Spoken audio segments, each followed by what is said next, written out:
U teško vreme rata koje je bio zahvatio kamenitu Hercegovinu, rodilo se dete, tako reći mladica, plemenitog mediteranskog porekla. Zvali su je Tamara. Rasla je brzo i radosno, ko iz vode, što bi se rekao. Pravila se da ne primećuje užasne eksplozije bombi koji su ljudi u koje bacali jedni na drugi. Iako je svaka detonacija kidala se.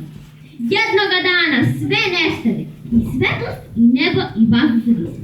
Posle užasnog urlika što je pustila bomba, što se raspršila i sve pred sobom srušila. Tamara se nađe pritisnuta kamenjem porušene kuće, usta punih prašine, uši pune glube tišine, a oči punih mraka.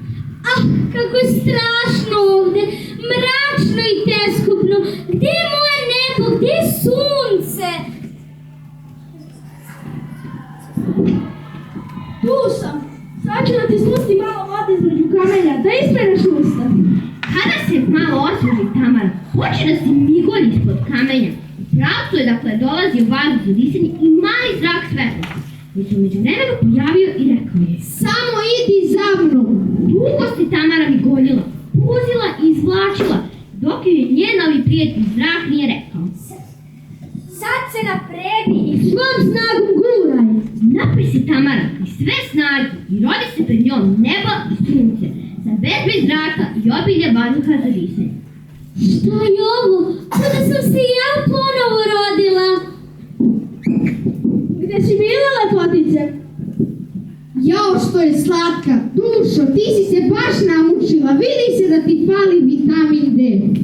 Tada se vazduh za disanje skupi u vihor i počne da ju odava prašinu sa lica. Hvala ti nebo, hvala ti sunce, hvala ti zrače i vihore. Sve je 100 puta lepše nego pre.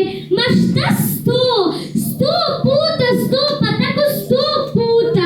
Sve je neuporedivo čudesnije nego ranije. A, pa tako je kad se rodiš za novi život.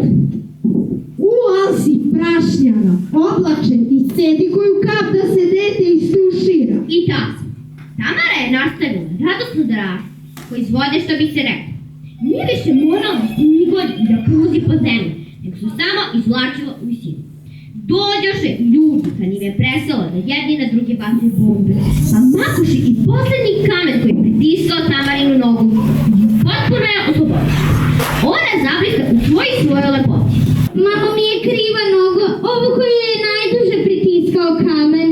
Vihor je uđe u kosu i počne da je zadirkuje. Čak da ti namestim frizuru. Ma ti si naša lepotica, a noga ti je jedinstvena. Sve rane mogu biti lepe ako znaš da ih nosiš. Sve rane su jedinstvene i zbog toga posebne, pa mogu nekad drugdje da leče.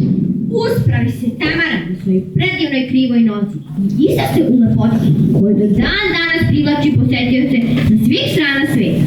Tamarinoj lepoti može se diviti svako ko dođe u manastir Žitomislić, u kome je palma Tamara dobila prezime. A mi da se pomolimo Bogu, da ljudi više ne bacaju bombe jedni na druge, da deca ne bi stradala, već da bi uvek mogla radosno da se igraju sa nebom, suncem i